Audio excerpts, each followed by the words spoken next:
A daughter-in-law is like an ATM if you oppose. Divorce awaits, my mother-in-law cheerfully exclaimed over the phone. She has always derived joy from being harsh to me, subjecting me to many unpleasant experiences. Since my father-in-law passed away, I thought she felt lonely, so I endured it. But I had already surpassed my limit of endurance. Furthermore, my mother-in-law had a serious misunderstanding. It was not just one or two things.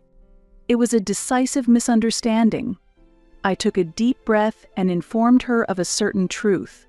Right after that, I could hear her scream from the other side of the phone. I, Helena Wright, am a 46-year-old housewife, juggling part-time work and household chores. My friends and acquaintances describe me as someone who doesn't get upset easily and has a strong mental. A while after starting my career, I met and married Brant, a man my own age. We hit it off the first time we met, but the occasion was a mixer I was invited to by a friend. Just when I was thinking about taking a break from romance, my friend meddled too much and set up the mixer, saying, "This will delay your marriage prospects." The mixer was organized by my friend to meet men herself, but I felt like I was being used. Reluctantly attending the mixer, I sat at a corner seat and ate and drank alone, not wanting to stand out. Then, glancing around, I saw someone at the opposite table also diminishing their presence and drinking. Our eyes met and we started talking somewhat naturally. That person was Brant, whom I would marry later on. It's quite tough for both of us, isn't it? As it became clear neither of us was enjoying the mixer. Brant made such a comment with a wry smile. His smile at that moment looked endearingly indescribable. After the mixer ended, I exchanged contact information with him. Initially, our relationship was just as good friends, but as Brant took the initiative to confess, we started dating. Then, at the age of 30, I married Brant. 2 years later, our son Tyler was born, and we have been living happily ever since. Brant's parents live hours away by train, and we lead lives far apart from each other. When I decided to marry him, the distance actually felt reassuring. That's because every time my mother-in-law saw me, she would hurl harsh words at me. "Did you really marry such an unfeminine woman, Brant? Someone cuter would be more suitable for you." The first time we met, I thought she was just looking me over, but then she suddenly said that. I was so shocked that I froze. It was my first time being addressed so rudely upon meeting someone, and I didn't know how to respond. Afterward, seeing that I didn't react, my mother-in-law took it as a cue to verbally attack me even further. I was expecting some stylish souvenir from a city person, but what's this? Unadorned baked goods. You have no taste. The souvenir I chose was a popular assortment from a very famous store. Indeed, its appearance was simple, but the taste was exquisite, and I wanted Brant's parents to enjoy it. However, it seemed my intentions weren't conveyed at all. The first family meeting ended centered around criticism from my mother-in-law. During it, my father-in-law said nothing, acting as if nothing was amiss, and Brant only managed a troubled smile, never stepping in. "Well, we live apart, and we won't meet that often after getting married," I encouraged myself and proceeded with the wedding preparations. I didn't exchange contact information with my mother-in-law, and living in the city, I could avoid any direct impact. As I expected, after marrying Brant, our interactions with my mother-in-law were few, and we have been living peacefully. Later, I became pregnant with Tyler and gave birth without any problems. After the birth, my mother-in-law was noisy about wanting to see her grandson, but Brant handled it well. I'm truly glad I married him, I thought wholeheartedly. It wasn't uncommon for many husbands to prioritize their mothers, neglecting their wives and children, but I was relieved that Brant was not like that. Our tranquil life continued even after Tyler was born. He has already grown quite a bit, and is currently 14 years old, in his second year of middle school. Tyler is now seriously considering his future path and aiming for one of the top high schools in the city. It seems he's entered a rebellious phase, responding with a typical "you're annoying" whenever I gently point out something. However, he appears confused by his inability to be straightforward. After his defiant actions, he sometimes apologizes in a voice so low it's barely audible. Understanding his struggle to express himself, I quietly watch over his growth without overreacting. Lately, my main concern is his adorable rebellious phase. There are no major issues in daily life. Work is going well, and I currently earn more than Brant. Brant has been busy with work and coming home late, but it isn't much of a problem. We were living very peaceful days. Then, suddenly, an incident occurred. It's serious. Dad has suddenly collapsed. Really? That's serious. We were relaxing as a family of 3 during the weekend, but then an urgent call came from my mother-in-law. Brant usually goes out alone on his days off, but this time we were all together and discussing what to do. We need to rush over there. Yes, let's get ready. Tyler, pack for 3 days. Got it. In this situation, Tyler obediently followed my instructions without exception. We quickly prepared and left the house, dashing to catch the train.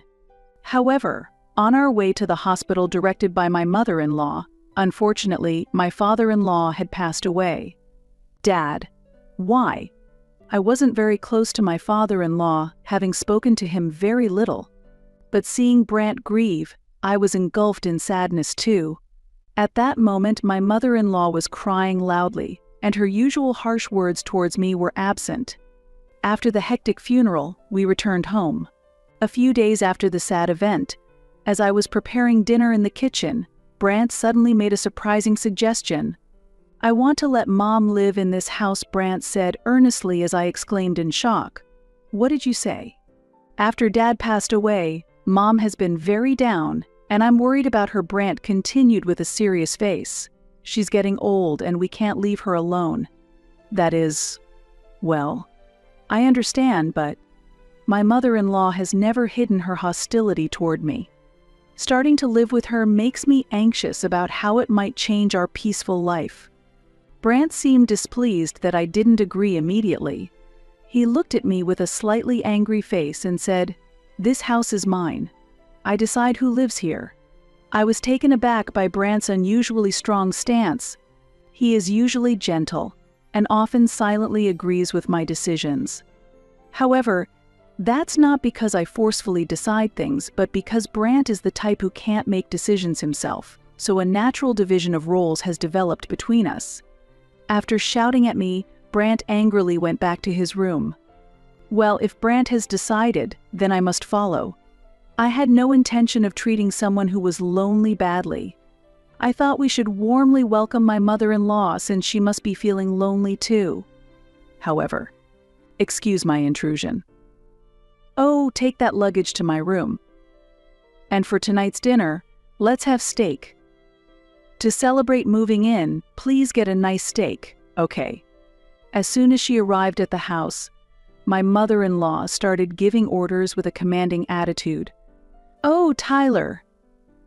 Don't just sit there, bring Grandma's luggage. You're the youngest, so you need to work hard for me, who is the eldest. While she doted on Tyler, she considered herself the most important member of the family and naturally adopted a commanding tone. Tyler, with a troubled look, did as his grandmother said. Tyler understood that arguing back would only make the situation worse. Come on, move it. This is no time to be zoning out. Under my mother-in-law's commands, we were forced to hustle. After my father-in-law passed away, instead of feeling lonely, my mother-in-law started living freely in our house. It would be one thing to just tolerate her whims, but as soon as we started living together, she began harshly bullying me. What is this? This side dish is too salty to eat. Are you trying to send me to the hospital with high blood pressure? Complaining about the meals I make was a daily occurrence. Moreover, it has become a habit for her to complain at every meal. In our home, we use normal seasonings and aim for the taste to be light. Tyler and Brant preferred meals with light flavors. Yet, despite this, my mother-in-law complains that the food is too salty. It is clear that she is nitpicking to annoy me. Furthermore, she constantly complains about laundry, cleaning, and all household chores. One day, reaching my limit, I handed her the vacuum cleaner and retorted, "If you say so much, please show me an example.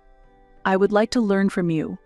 Taking the vacuum cleaner from me, my mother-in-law showed off her cleaning skills, which were surprisingly ordinary, with no noticeable difference from mine. "Cleaning should be done like this," she declared confidently, and I wondered how she could be so sure. One day, I finished work in the morning and returned home early. When I arrived, my mother-in-law was with an unfamiliar woman.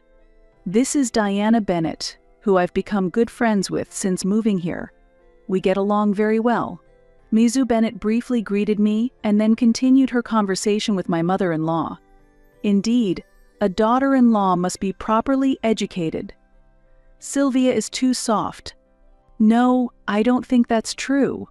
Apparently, Mizu Bennett seems to be a good confidante for my mother-in-law. I pretended not to hear their conversation and started preparing dinner in the kitchen. The two occasionally looked our way, bearing unpleasant smiles. Just as I sensed the uncomfortable atmosphere, a loud sound suddenly erupted. Oh, sorry about that. On the floor was the coffee cup Mizu Bennett had been holding. Fortunately, it hadn't broken, but the coffee had spilled on the floor.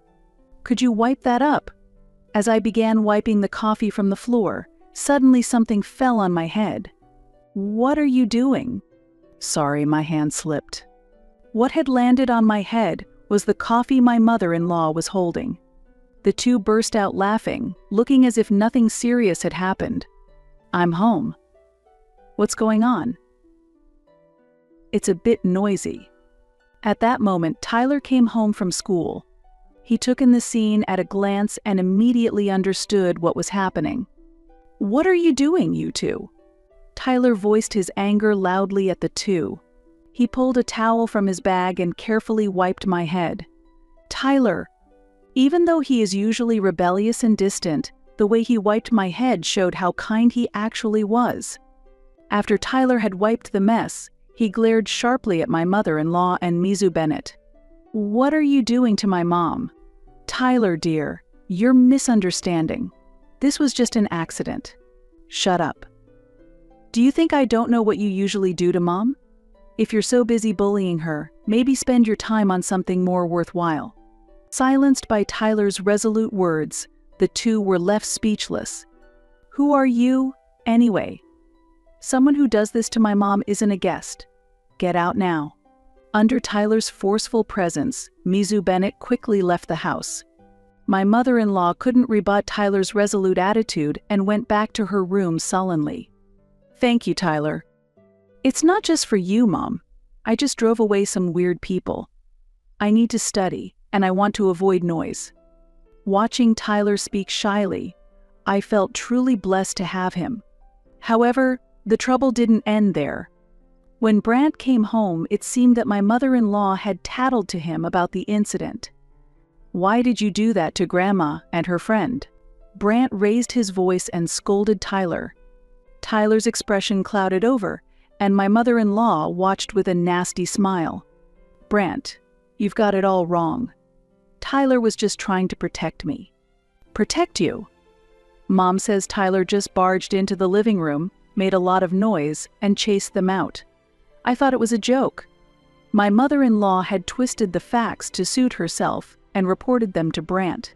I tried desperately to explain the situation, but Brant wouldn't listen.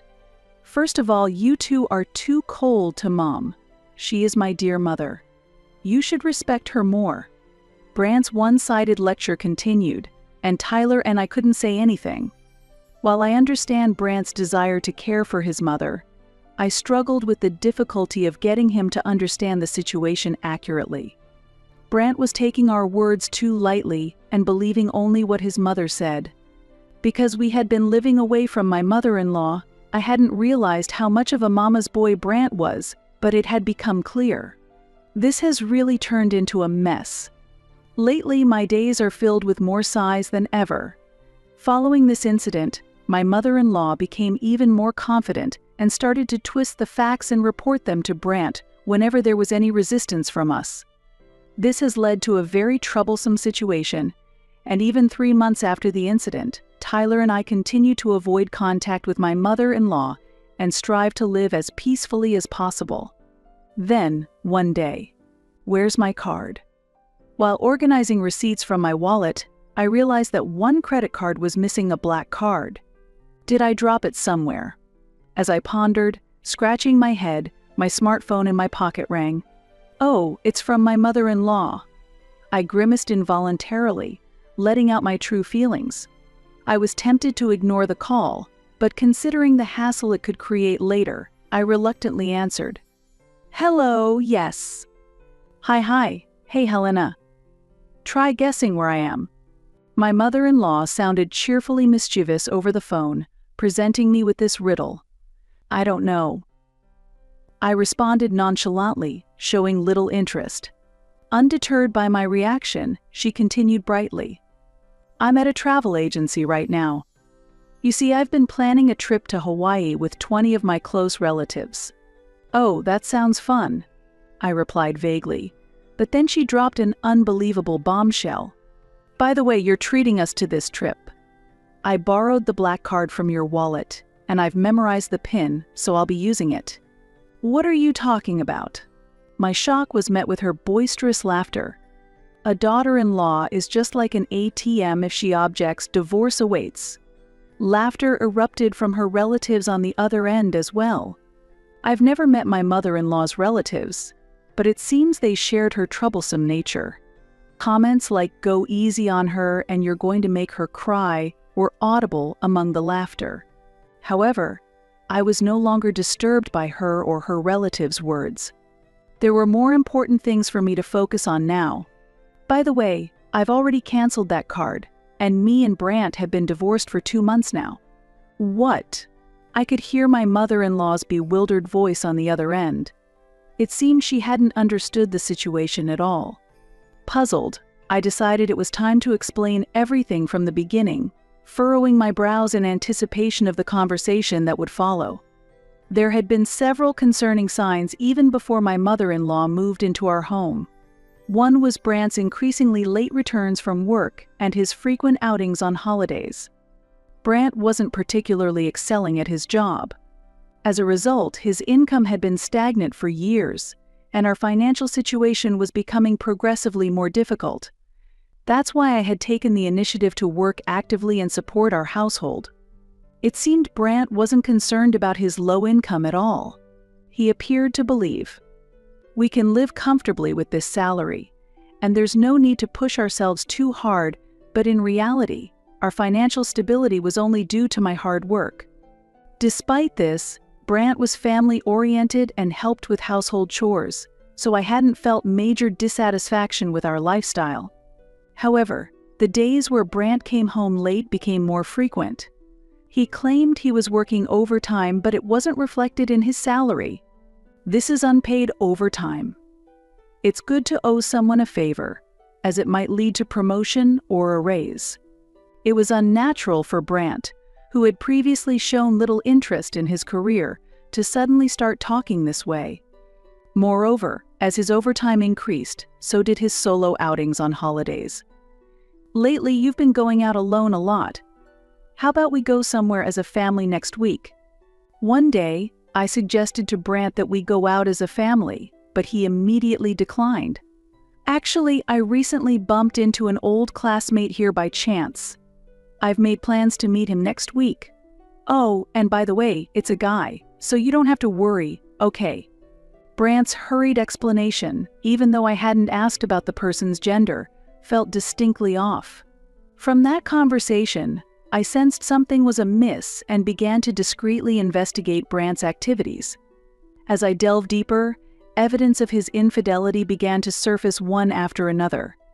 The meeting Brant claimed was with an old male classmate was indeed real, but the person was not a man, it was a woman. I can't believe I found so much evidence. Maybe I was really oblivious all this time. Considering how busy I had been working in Brant's place, I convinced myself that was the reason for my unawareness. Even when Brant's infidelity became clear, I didn't feel particularly shocked. I had loved Brant and thought marrying him was the right choice. But the moment his betrayal towards Tyler and me came to light, any affection I had vanished. Furthermore, right after his affair came to light, Brant had his mother move in, seemingly as a way to force a new living arrangement. My fondness for Brant completely disappeared, turning into negative sentiment. Still, had he shown genuine remorse, I was prepared to forgive him. I gathered all the evidence I had collected and waited for a moment when we could be alone to confront him directly. "You've been having an affair, haven't you?" Brant could not hide his astonishment as he looked at the pile of evidence I presented. He tried to argue, blurting out, "It's not my fault. You were always busy with work and neglected me. You're also to blame for my affair." Shockingly, instead of apologizing, Brant reacted defiantly, attempting to justify his actions by blaming me. "I didn't want to have an affair by choice. It happened because you didn't show me enough affection. You took me for granted, and that's why this happened."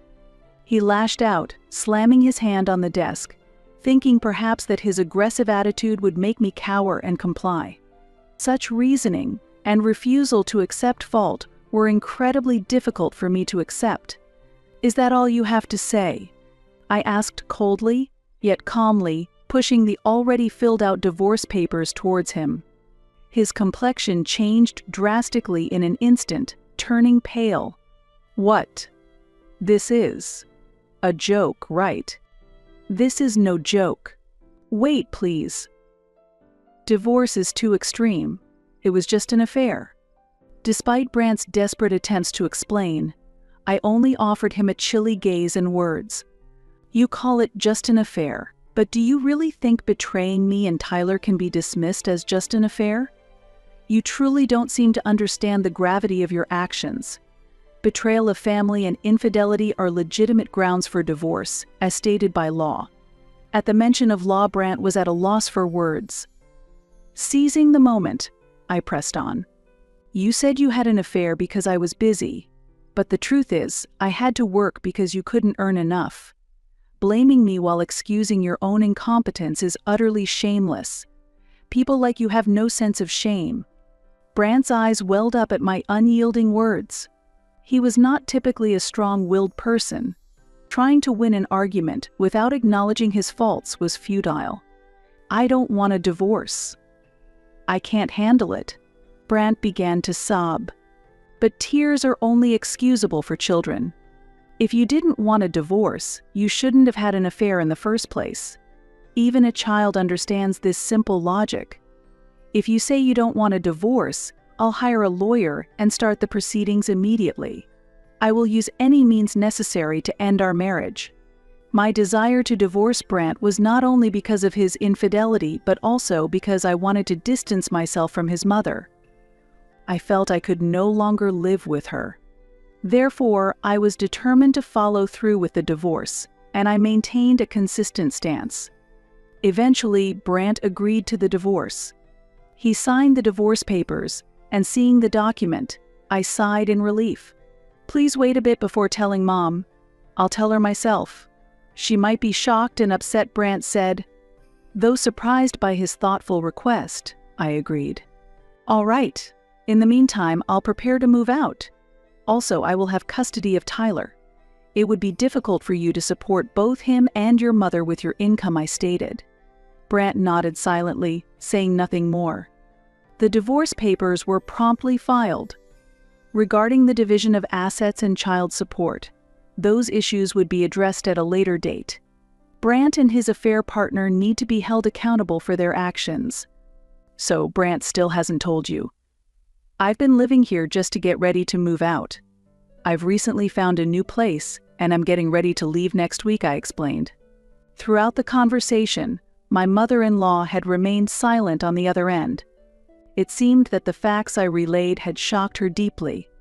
"If you're not going to say anything, I'm going to hang up," I added. At this, my mother-in-law reacted with an exclamation of surprise. "How could you do this? Why would you divorce without my consent? There's no need for family consent to get a divorce. There is no such rule. "What are you trying to say?" I responded calmly. All she could do was groan in response. Then, a woman's voice, presumably from the travel agency, could be heard.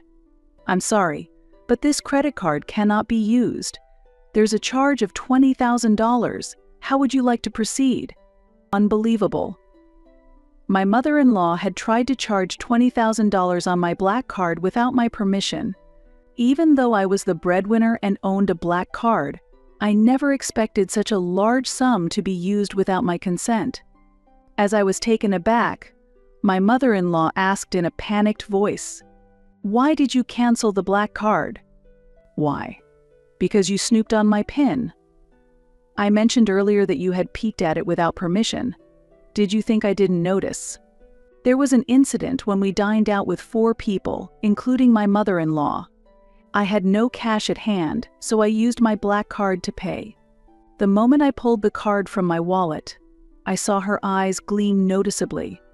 And afterwards, she continued to watch the movements of my card closely. Clearly, my mother-in-law had a financial obsession. I knew she was interested in imposing financial burdens on me, but I never imagined she would target my black card. Nor did I expect her to sneak up behind me during a payment to steal my PIN.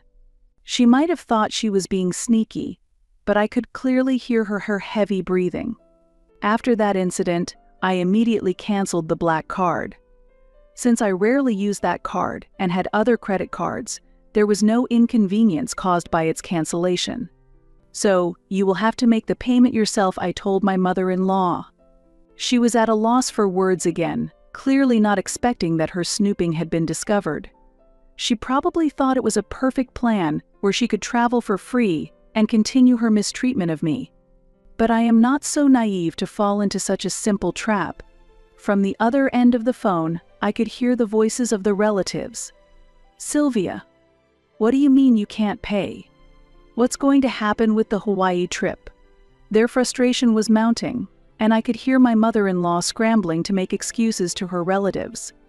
Feeling that continuing this conversation would be a waste of time, I sighed and said, "Then, I'll be hanging up now." Wait a minute. My mother-in-law was still trying to say something, but I mercilessly ended the call. With a look of disbelief, I organized my wallet and then immediately began packing for the move. I didn't have many personal belongings, so the packing would likely be finished quickly. After organizing my own things, I planned to help Tyler, but this plan was interrupted by the sound of the front door slamming open. Frantic footsteps rushed towards my room. "What do you mean by this?" "You've made me look foolish. Welcome back. How was your trip? The payment is on hold. You come with me to the store right now. You're paying the $20,000. As my mother-in-law ranted, I gave her a look of anger. Never having seen such a reaction from me before, she was visibly shaken. "Why should I pay for your travel expenses? Brant and I are divorced, and legally we are strangers. Please understand that fact properly. How can you speak to your mother-in-law like that? That's because you are no longer my mother-in-law. Can't you understand that? Are you stupid?" My words struck home without restraint, causing her face to rapidly lose color. Previously, I had been somewhat lenient because she was Brant's mother, but I had decided that was no longer necessary. When my mother-in-law glared at me tensely, she snapped, "Do whatever you want. It will be a relief if you're gone. Just leave Tyler behind. He has a role to inherit the house." I was astounded by her statement, but just then, Tyler, who had just returned home, changed the atmosphere. "Please stop joking like that. I'm leaving with Mom. Living here with my father and you, grandmother, would be torture. No amount of money would make me stay." "Tyler, what are you saying?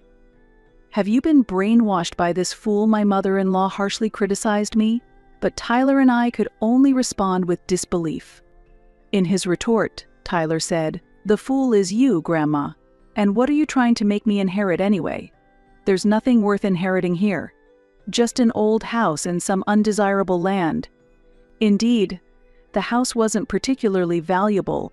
It was an old building on unattractive land whose asset value had significantly declined over the years. Afterwards, my mother-in-law collapsed on the spot, exhausted, and we could only watch. Meanwhile, I continued preparing for the move and pursued property division claims against Brandt. Though I couldn't expect a large amount from his income, the importance of making him feel responsible for his actions outweighed the actual amount claimed. I also demanded an apology from Brandt's affair partner and ultimately held them both accountable. Although the property division might have been a small amount for Brandt, it was a significant blow for him. He ended up depleting his savings and even selling personal belongings to manage his daily expenses. As they struggled financially, my mother-in-law, who couldn't curb her wasteful spending, did not seek employment. Eventually, Brandt was forced to let go of the house and land, which were hardly worth anything. The little money gained from the sale was all that remained for his living expenses. They moved into a dilapidated apartment, facing numerous difficulties day by day. Finally, my mother-in-law managed to find work, but her difficult personality made it impossible for her to keep a job for long.